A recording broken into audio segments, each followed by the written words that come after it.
Hey there, welcome back to another review, or maybe a re-review. I think I reviewed this once a long time ago.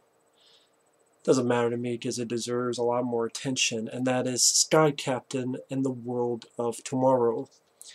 This is one of those films on my Amazon wish list, and a very nice guy named Victor was nice enough to send this to me.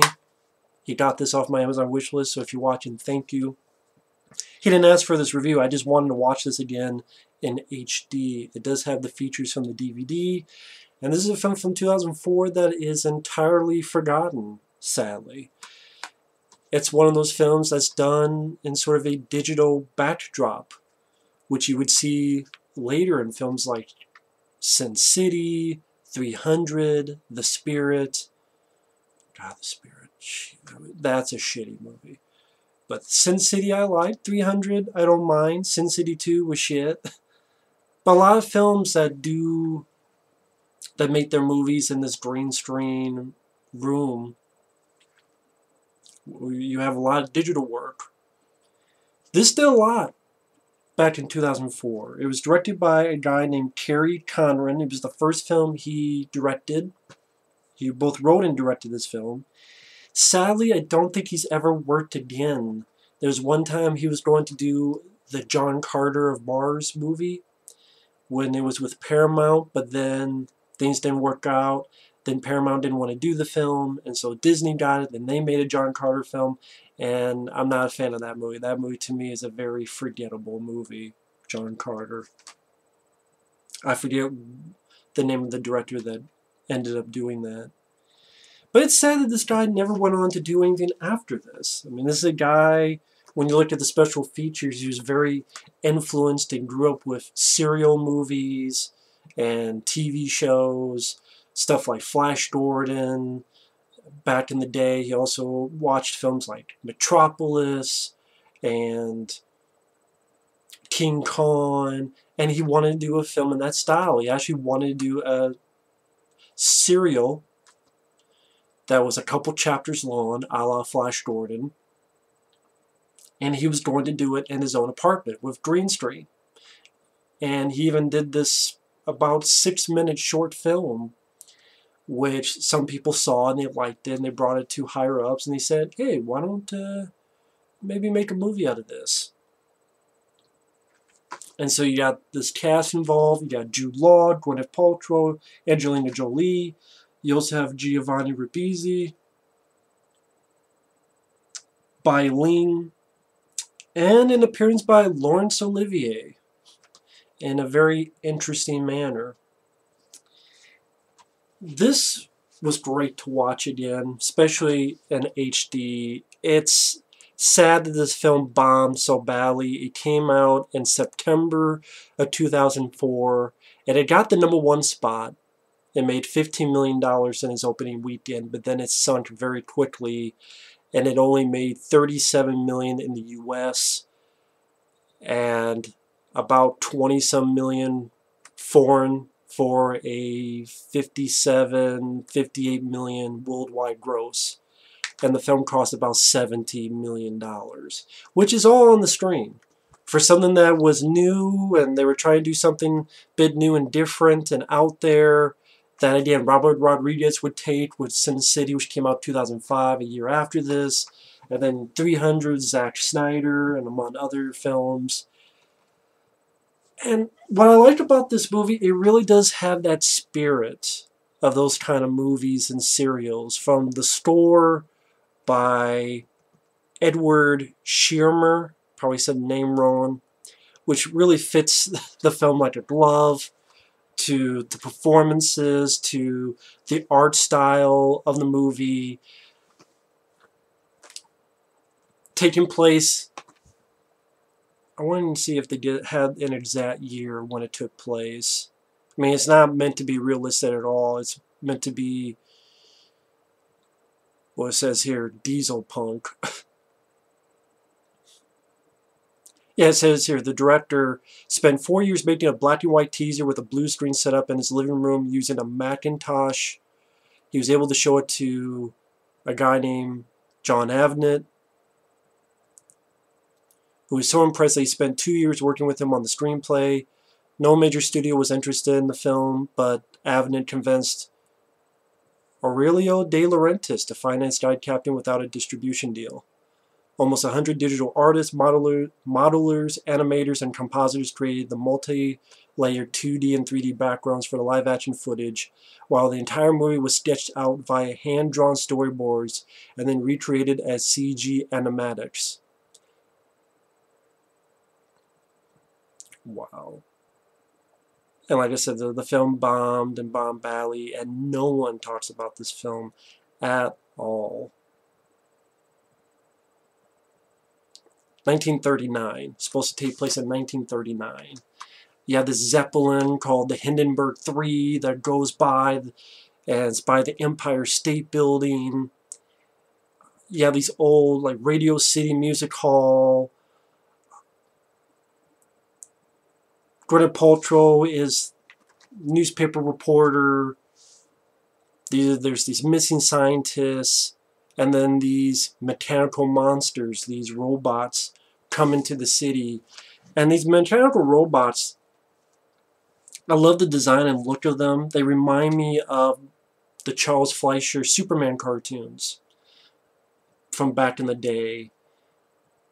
Love those cartoons. I mean, yeah, if you watch those cartoons, it's not the most PC with racial stuff. Yeah, but beautiful animation, great music. And you can tell the mechanical, that's why I say spit. The mechanical robots are straight out of that Superman cartoons. I think one episode is called The Mechanical Monsters, if I believe rightly. Or I fucked up. But just love those Charles Fleischer cartoons. I think there is a release of them, but I've heard bad things about the Blu-ray. So if anyone has it, you can maybe confirm or deny whether the Blu-ray is worth getting. I think it's on DVD as well. But if you do have it, please let me know if it's a good Blu-ray or a rip-off. Because I would love to pick that up sometime. Because those Superman cartoons are really cool. I wish they would do animation of that style nowadays. Well, hell, make a Superman movie. Make a Superman movie like this. Now that I think about it. Like, you know, they say you can't do anything with Superman. Make a 1930s era Superman in this style. With these robots and all these creations that you can do. And this film costs less than Man of Steel or Superman Returns or Justice League, which costs, what, $200 million? But this costs $70 million. You could do a Superman movie like this. And do it in the style of Charles Fleischer without the racist shit. But to me, I mean, it was the time, so I guess it doesn't bother me as much as it would other people. I just mention it because I know if I don't, someone else will. But you could do, I would love to see a Superman movie in that style. Charles Fleischer cartoon, but you could do it live action like this. Like this movie. I think that would be great. But yeah, I love the look of the robots. And I just love the look of the movie. Love the style. It's the way they do the color. The robots are coming. This is after Paltrow is sent to his movie theater and Wizard of Oz is playing. And as the robots come to the city, Sky Captain comes into play. Sky Captain. And played by Jude. What's nice is if there's a shot where when his gun comes down, I think it's about 14 minutes and 20 seconds in. I made sure to write it down. 14 minutes, 20 seconds, and if you pause, in the background here is the Empire State Building, and about this big is King Kong. And so King Kong technically is in this movie. Again, like 14 minutes and 20 seconds in, back here, there's like the Empire State Building, and like this big, especially if you have TV in HD, you can see it. It's King Kong on top of the Empire State Building. And they have nice little Easter eggs. Just like another one, there's a newspaper. bunch of newspapers coming in, and one of them, you can tell it's the Asian newspaper. There's a shadow of Godzilla. Granted, that's 50s, not 30s, but I mean, a nice nod for back in the day. I'm like, holy shit, there's like a nod to Godzilla. There's a nod to... That one's at 16 minutes, or 16 minutes and 1 second. It's like a newspaper, it's like a shadow of Godzilla. So those Easter eggs were a lot of fun. But the action scenes are entertaining. He shooting at these things, drops a bomb, trips one up, and like these circular animated sensors come out, and electricity. The idea reminds me a lot of those Superman Charles Fleischer cartoons. Send out a warning, then they start to fly off.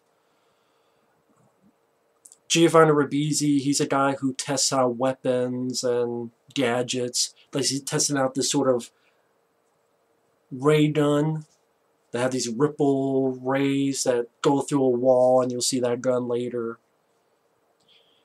And it really invokes that style back in the day. And Jude Law does fine. I would say this is one of his better roles, honestly. Easily one of his better roles. I will say, though, I think the perfect guy that could have been cast in this would have been Bruce Campbell. Jude Law does not do a bad job at all. Jude Law, he does a good job. But I'm just saying, for that kind of style back in the day, and the way movies were back in that time, and the heroes of those time that was in movies, Bruce Campbell would have been perfect. Absolutely perfect. And if I had my way, I would cast Bruce Campbell and Sandra Bullock. And like Gwyneth Paltrow, she's a little bit stiff at times, but I don't know if that's supposed to be because of her character, and that's why. But overall, I like Gwyneth Paltrow, and she does a fine job in the film. She has some fun moments, especially the last moment of the movie, which made me chuckle. So, she's fine in the movie, and Jude Law, they're fine in the movie. I'm just saying, pie in the sky, if I had to choose, I would put Bruce Campbell and Sandra Bullock. I think that would have been perfect, but they do a fine job. Angelina Jolie, she was only on the film for a couple days, so she's not in the film too much. She pops in about an hour and 3 minutes into the movie. So I wish she was in the film more. I think she had just got done doing one of those Tomb Raider movies, and she only had time to do a couple days' work, which is too bad. I liked her. I would like to have seen more of her. But I never minded her as an actress. I really liked the first Tomb Raider movie. The second one I thought sucked, but I liked the first Lara Croft Tomb Raider. I don't give a fuck about the new one.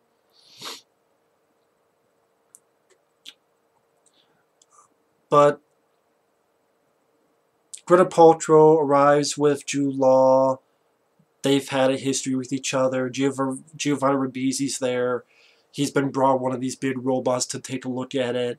And then the base gets attacked by these bird-type planes. They're like vultures. They sweep down, and just beautiful. Really like the artwork style of it. And that's the thing. If you gotta make the entire movie CGI, then put some style to it. Like Skull Island has a lot of CGI, but there's some style and look to it. Same with the first Sin City. The second Sin City sucked because the script sucked, among other stuff. The stories were boring. But I like the first Sin City. I like the style and look of it. The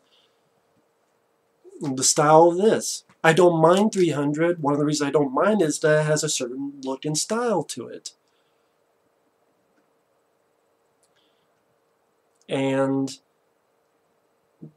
Jude Law's blown up some of these planes, and some of the blimps that they have, the Zeppelins are getting blown up too. They gotta follow this plane who's laying out a signal, and you have this very fun, entertaining chase through the city, and he has to dive bomb, and it's just a really extensive sequence, long, in a good way, sequence, going through the city, left, right, going through narrow ways. It really is one of those old school pulp comic books brought to life, which I really appreciate. He dive bombs to the water to destroy the other planes, and you realize that the plane can also be underwater, which is a cool idea, and they go back up. Meanwhile, Giovanni Ribisi and them, there's these robots with these sort of tentacle type of metal arms that grab people. One point grabs Jude Law and he's able to shoot one right in the middle of its sort of light. And they realize that they go to Nepal. And when they go to Nepal, just beautiful backgrounds. They almost look like matte paintings. I mean, I know it's CG, but they look like matte paintings, so I really like the look of it. And they're on foot on a journey, and they're with another friend. And Giovanni Ribisi's been taken. They want to go find him. They almost get blown up by this dynamite. They're helped by this loco saying, hey, we need to... where do we need to go? They get info, there's no fuel, and they're able to land on these big flying platforms where you get Angelina Jolie, who, for the bit roles she has, she's a lot of fun. I was entertained by her. And she's able to help them to the island. You have a battle underwater with this amphibious squadron, which I thought was a hell lot better battle than fucking G.I. Joe, The Rise of Cobra, that they did in that movie. Entertaining battle, underwater battle. Angelina Jolie gets these missiles so it doesn't hit Jude Law, and then when it hits her ship, she's able to catapult through the water, and then when she gets out of the water, she has a jetpack, and then she flies off. I thought that was a lot of fun. And this movie has a lot of stuff going for it. It has the mechanical monsters, it's got the tentacle robots, it's got underwater... It has the vulture type of airplanes, has the all different machinations underwater. And then when they get to the island, there's like monsters, there's this ostrich, dinosaur type of creature, there's this big bat-like type of creature.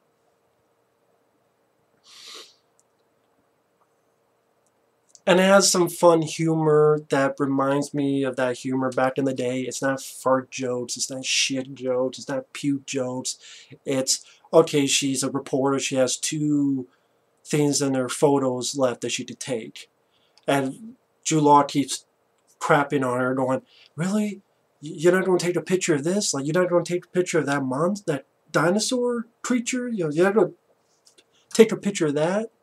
And then she accidentally shoots the ground. She gets pissed about that, and Jude Law laughs about it. And there's even a point where they walk across this log, and I swear that log is the same log from King Kong. I swear it is. And then they get to it, and this rocket ship, they're building an ark, and they're going to load all these animals onto the ship because it's going someplace in outer space. And the bad guy wants to have a new Adam and Eve haven and destroy Earth. Kind of like those movies back in the day would. And you have these evil robots there with these squinty eyes. And they have to get through these 2 robots, so Jude Law uses the ripple ray gun and burns the robots.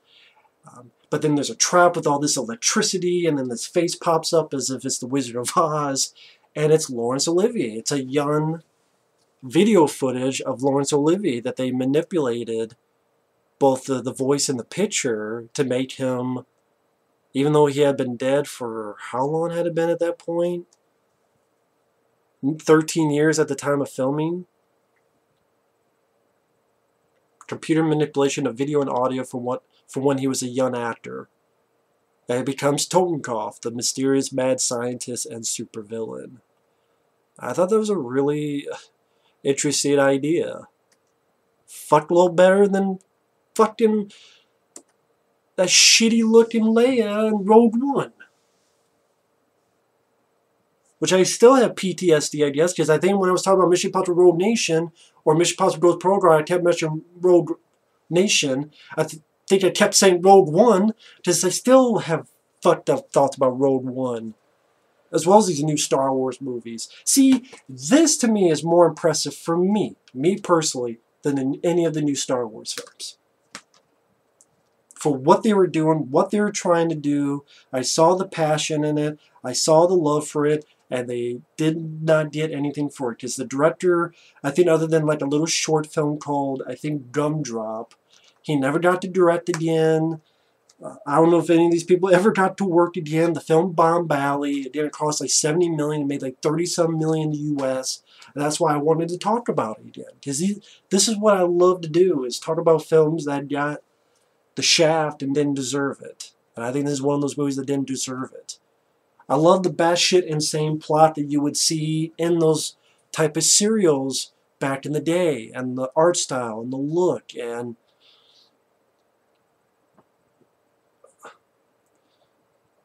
the effects, I think, for 2004, Jesus, 14 years ago. Wow, that's for that long ago. I think they're not that bad. I have fun with the effects. I know usually I'm the guy that complains about CGI, but when it's used the right way, then I am fine with it. But if you're doing like the Thing prequel, then you go fuck yourself, movie. And some of the humor, I mean, the un-PC stuff where he wants Gwyneth Paltrow to go, and by doing so, he punches her to knock her out. And then she wakes up anyway and comes back, and when she next sees him, she punches him. They both have battled Bylene, who's this robot underneath. They get on the ship. She releases the animals. He fucks up the thing. Rocket ship explodes. There's one shot left of her camera, but sweetly she takes a picture of Jude Law. And you think it's going to be a fun, a nice moment was where she's like, you don't have to say anything. And Jude Law just looks at her and goes, lens cap.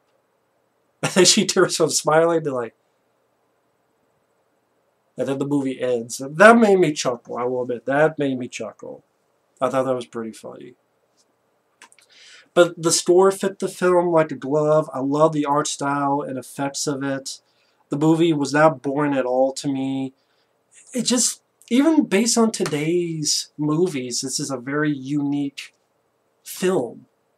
Trying to be in that style and era of those 30s, 40s adventure movies, done with the technology of the time, and that comic book, pulp, serial. Hell, there are probably people who don't even know what the fuck I mean by cereal. They probably think I keep talking about a fucking breakfast. Or breakfast. I'm not talking about Cocoa Puffs, or tricks for the kids, or fucking Frosted Flakes. I'm talking about cereals with an S at the beginning. Chapters that you would have, that cliffhanger at the end, and then next week you have to go back to see how did the hero get out of that situation. Because I can easily see someone seeing this and going, what's a cereal? Why do you keep talking about, what, Rice Krispies? No, not that kind of cereal. But yeah, this is a film that got a bad rap. It didn't deserve it. And Roger Ebert liked it. He was one of the big fans of it, so definitely agree with Roger Ebert on that. But sadly, this film is pretty much forgotten, because to me it doesn't deserve it. It deserves a lot more than it got. But that's just my opinion. Either way, thanks for watching, take care, and we will see you later. Bye-bye.